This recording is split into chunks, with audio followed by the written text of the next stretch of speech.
তবে কি পদত্যাগ করলেন ডক্টর ইউনূস? পরিস্থিতি দেখে সেরকমটি মনে হচ্ছে। জুলাই অভ্যুত্থানের নেতাদের ডেকে বৃহস্পতিবার সন্ধ্যায় তিনি জানান, সকলেই যদি সমঝোতা না হয় তবে তিনি সব ছেড়ে চলে যাবেন।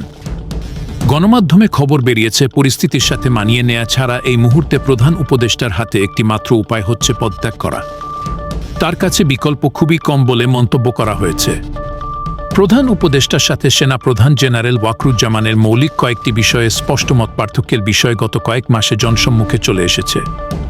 এর আগেও কেবিনে নিজের পদত্যাগের বিষয় নিয়ে কথা তুলেছেন। এমনি খবর প্রকাশ হয়েছিল গণমাধ্যমে। প্রধান উপদেষ্টার পদত্যাগ হুমকির বিষয়টি মুহূর্তেই সামাজিক যোগাযোগ মাধ্যমে ছড়িয়ে পড়ে। এদিকে বর্তমান পরিস্থিতি নিয়ে প্রধান উপদেষ্টার সাথে সাক্ষাৎ করেছেন এনসিপির আহ্বায়ক নাহিদ ইসলাম। তিনি বিবিসি বাংলাকে জানিয়েছেন, প্রধান উপদেষ্টা ডক্টর ইউনূস পদত্যাগ করতে চাইছেন। নাহিদ ইসলাম প্রধান উপদেষ্টাকে অনুরোধ করেছেন সিদ্ধান্ত গ্রহণের পূর্বে জুলাই অভ্যুত্থানের আকাঙ্ক্ষা, দেশের নিরাপত্তা, সার্বভৌমত্ব এবং জাতীয় ঐক্যের বিষয়ে ভেবে দেখার আহ্বান জানিয়েছেন। বৃহস্পতিবার উপদেষ্টা পরিষদের বৈঠকেও পদত্যাগে নিজের ইচ্ছের কথা জানান। তবে উপস্থিত উপদেষ্টারা এ ধরনের সিদ্ধান্ত পুনর্বিবেচনার অনুরোধ করেন সরকার প্রধানকে।